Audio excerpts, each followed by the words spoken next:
ಸಾತ್ವಿಕ ಧರ್ಮ ಬಾಂಧವರೇ, ಕೆಲವಷ್ಟು ಭಕ್ತರಲ್ಲಿ ಅನೇಕ ಬಾರಿ ಕೆಲವಷ್ಟು ಚಿಂತನೆಗಳು ಬರ್ತವೆ. ಅದರಲ್ಲಿ ಮತ್ತೊಂದು ಚಿಂತನೆ ಯಾವುದು ಅಂತ ಕೇಳಿದರೆ, ರಾಮಾಯಣಕ್ಕೆ ಸಂಬಂಧಪಟ್ಟಂಥ ವಿಷಯದಲ್ಲಿ ಯಾವ ಸೂರ್ಯ ವಂಶದ ಪ್ರತಾಪಿ ರಾಜ, ಅಯೋಧ್ಯೆಯ ನರೇಶ, ದಶರಥ ಮಹಾರಾಜ ಧರ್ಮವಂತ, ನಿಷ್ಠಾವಂತ, ಆನಂತರ ಆಚಾರವಂತ, ಕ್ರಿಯಾಶೀಲ ಮತ್ತು ಶ್ರೇಷ್ಠನಾಗಿರ್ತಕ್ಕಂಥ ರಾಜ. ಅಂಥ ದಶರಥ ಮಹಾರಾಜನಿಗೆ 4 ಜನ ಮಕ್ಕಳು. ವಿಷ್ಣು ಪರಮಾತ್ಮನ ಅವತಾರ ಶ್ರೀರಾಮಚಂದ್ರ.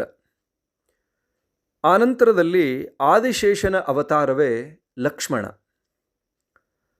ಯಾವಾಗಲೂ ಕೂಡ ವಿಷ್ಣು ಪರಮಾತ್ಮನ ಜೊತೆಗಿರುವಂಥ ಶಂಖದ ಅವತಾರವೇ ಯಾವ ಭರತ. ಆನಂತರದಲ್ಲಿ ಸುದರ್ಶನ ಚಕ್ರದ ಅವತಾರವೇ ಶತ್ರುಘ್ನ. ಇಡೀ ವಿಷ್ಣು ಪರಮಾತ್ಮನ ಸಮೂಹವೇ ದಶರಥನ ಸಂತಾನವಾಗಿ ಬಂದರೂ ಕೂಡ ದಶರಥ ಮಹಾರಾಜನ ಮೃತ್ಯು ಕಾಲದಲ್ಲಿ ಜೊತೆಗೆ ಯಾವ ಮಕ್ಕಳು ಇರಲಿಲ್ಲ, ಯಾಕೆ ಅನ್ನೋ ಪ್ರಶ್ನೆ ತುಂಬ ಜನರ ಮನಸ್ಸಲ್ಲಿ ಬರುತ್ತೆ. ಅದಕ್ಕೆ ಒಂದು ಉದಾಹರಣೆ, ಒಂದು ಕಾರಣ ಇದೆ. ಏನು ಕಾರಣ ಅಂತ ಕೇಳಿದರೆ, ಅದಕ್ಕೆ ಹೇಳ್ತಾರೆ, ಬಂದ ಕರ್ಮವ ಅನುಭವಿಸಬೇಕಲ್ಲದೆ ಅನ್ಯ ಮತಿಯುಂಟೆ ಅಂತ ಮಹಾತ್ಮರು ಹೇಳ್ಕೊಂಡು ಬಂದಿದ್ದಾರೆ. ಕರ್ಮ ಭಾಳ ಪ್ರಬಲವಾಗಿರುತ್ತೆ, ಪ್ರಧಾನವಾಗಿರುತ್ತೆ. ಕರ್ಮ ಯಾರನ್ನು ಬಿಡಲ್ಲ. ದೇವತೆಗಳನ್ನು, ಋಷಿಗಳನ್ನು, ಮುನಿಗಳನ್ನು, ಮಹಾತ್ಮರನ್ನು, ಶಿವಯೋಗಿಗಳನ್ನು, ಸಂತರನ್ನು, ಸಾಧಕರನ್ನು, ಸಾಮಾನ್ಯರನ್ನು ಯಾರನ್ನು ಬಿಡೋದಿಲ್ಲ. ಆ ಕರ್ಮದ ಫಲವನ್ನು ಪ್ರತಿಯೊಬ್ಬರು ಅನುಭವಿಸಲೇಬೇಕಾಗತ್ತೆ. ಏನಾಯಿತು ಅಂತ ಕೇಳಿದರೆ, ದಶರಥ ಮಹಾರಾಜ ಒಂದು ಸಾರಿ ಬೇಟೆಗಾಗಿ ಹೋಗಿದ್ದ. ಬೇಟೆಯನ್ನು ಹುಡುಕ್ತಾ ತುಂಬ ಸಮಯ ಕಳೆಯುತ್ತೆ. ಒಂದು ಶಬ್ದ ಬರುತ್ತೆ. ಯಾವುದೋ ಒಂದು ಪ್ರಾಣಿ ನೀರು ಕುಡಿಯುವಂಥ ಶಬ್ದ ದಶರಥ ಮಹಾರಾಜನಿಗೆ ಕೇಳುತ್ತೆ. ತತ್ಕ್ಷಣದಲ್ಲಿ ಶಬ್ದವೇದಿ ಬಾಣ ಪ್ರಯೋಗವನ್ನು ಮಾಡ್ತಾನೆ ದಶರಥ ಮಹಾರಾಜ. ಆ ಸಂದರ್ಭದಲ್ಲಿ ಏನಾಗಿತ್ತು ಅಂತ ಕೇಳಿದರೆ, ಶ್ರವಣಕುಮಾರ ತನ್ನ ವಯೋವೃದ್ಧರಾಗಿರ್ತಕ್ಕಂಥ ವಯಸ್ಸಾದಂಥ ತಾಯಿ ಮತ್ತು ತಂದೆ ಶಾಂತನು, ತಾಯಿ ಜ್ಞಾನವತಿ. ಅವರಿಗಿಬ್ಬರಿಗೂ ಕಣ್ಣಿರಲ್ಲ. ಅವರನ್ನು ನೀವೆಲ್ಲ ಇತಿಹಾಸ ಕೇಳಿದಿರಲ್ಲ. ಶ್ರವಣಕುಮಾರ ತನ್ನ ತಾಯಿ ತಂದೆಯರನ್ನು ಹೆಗಲ ಮೇಲೆ ಹೊತ್ತುಕೊಂಡು ತೀರ್ಥಯಾತ್ರೆಯನ್ನು ಮಾಡಿಸ್ತಾ ಹೋಗ್ತಾ ಇದ್ದ. ಅವರಿಗೆ ಬಾಯಾರಿಕೆ ಅಂದ ತಕ್ಷಣ ನೀರನ್ನು ತರಲಿಕ್ಕಾಗಿ ಹೋಗಿದ್ದ. ಒಂದು ಹೊಳೆಯಲ್ಲಿ ನೀರನ್ನು ತುಂಬುತ್ತಾ ಇದ್ದ. ಆ ಕೊಡ, ಆ ನೀರು ತುಂಬುವಂಥ ಶಬ್ದ ಬಂದಾಗ ಯಾವುದೋ ಒಂದು ಪ್ರಾಣಿ ನೀರು ಕುಡಿತಾ ಇದೆ ಅಂಥೇಳಿ ಭಾವಿಸಿರ್ತಕ್ಕಂಥ ದಶರಥ ಮಹಾರಾಜ ಶಬ್ದವೇದಿ ಬಾಣ ಪ್ರಯೋಗವನ್ನು ಮಾಡ್ತಾ ಇದ್ದಾನೆ.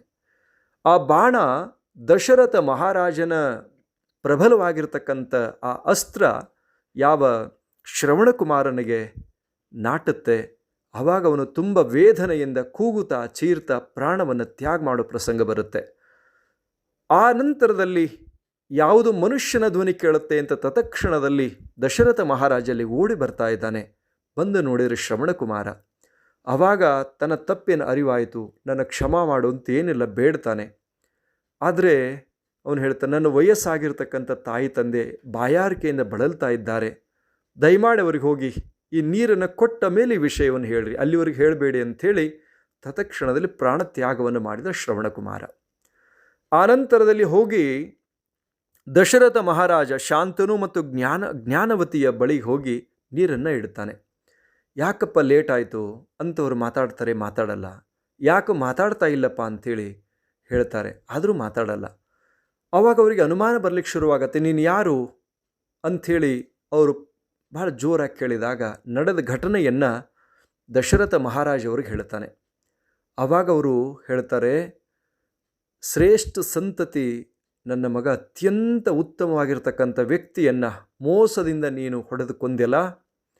ನಾವು ವಯಸ್ಸಾಗಿದೆ, ನಾವು ಏನು ಮಾಡಲಿಕ್ಕೆ ಸಾಧ್ಯ ಈ ವಯಸ್ಸಲ್ಲಿ? ನಾವು ಹೇಗೆ ನಮ್ಮ ಮೃತ್ಯು ಕಾಲದಲ್ಲಿ ನಮ್ಮ ಮಗನನ್ನು ನಮ್ಮಿಂದ ಕಿತ್ತುಕೊಂಡಿದೆಯೋ, ಹಾಗೆ ನಿನ್ನ ಮರಣ ಸಮಯದಲ್ಲಿ ನಿನಗೆ ನಿನ್ನ ಜೊತೆಗೆ ಮಕ್ಕಳು ಇರಬಾರ್ದು ಅನ್ನುವಂಥ ಶಾಪವನ್ನು ಕೊಟ್ಬಿಡುತ್ತಾರೆ. ಆ ಶಾಪದ ಪರಿಣಾಮದಿಂದ ಏನಾಯಿತು ಅಂತ ಕೇಳಿದರೆ, ಶ್ರೀರಾಮಚಂದ್ರ ಮತ್ತು ಲಕ್ಷ್ಮಣ, ಸೀತಾಮಾತೆ ವನವಾಸಕ್ಕಾಗಿ ಹೋಗಿದ್ದರು. ಆನಂತರ ಭರತ ಮತ್ತು ಶತ್ರುಘ್ನ ಅವರು ಯಾತ್ರಾರ್ಥಿಗಳಾಗಿ ಅವರ ಬೀಗರ ಮನೆಗೆ ಹೋಗಿದ್ದರು.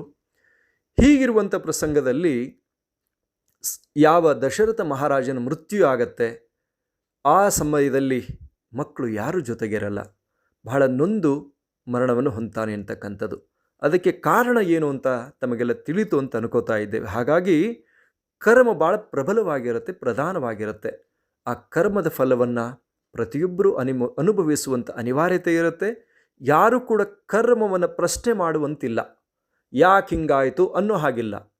ಅದನ್ನು ಹುಡುಕಬಹುದು, ಅದಕ್ಕೆ ಪರಿಹಾರ ಕಂಡ್ಕೋಬೋದು, ಆದರೆ ಯಾಕೆ ಹಿಂಗಾಯಿತು ಅಂತ ಚಿಂತೆ ಮಾಡ್ತಾ ಕೂರೋದಿಲ್ಲ. ಅದಕ್ಕೆ ಪರಿಹಾರವನ್ನು ಕಂಡ್ಕೋಬೇಕು, ಕಾರ್ಯವನ್ನು ಮಾಡ್ತಾ ಹೋಗಬೇಕು. ಹಾಗೆ ನಮ್ಮ ಬದುಕನ್ನು ಕಟ್ಟಿಕೊಳ್ಳೋಣ ಅನ್ನುವಂಥ ವಿಷಯವನ್ನು ತಿಳಿಸಿ ಈ ಸಂದೇಶಕ್ಕೆ ವಿರಾಮ ಕೊಡ್ತಾ ಇದ್ದೇವೆ. ಓಂ ಶೋಂ ಭೂಯಾತ್.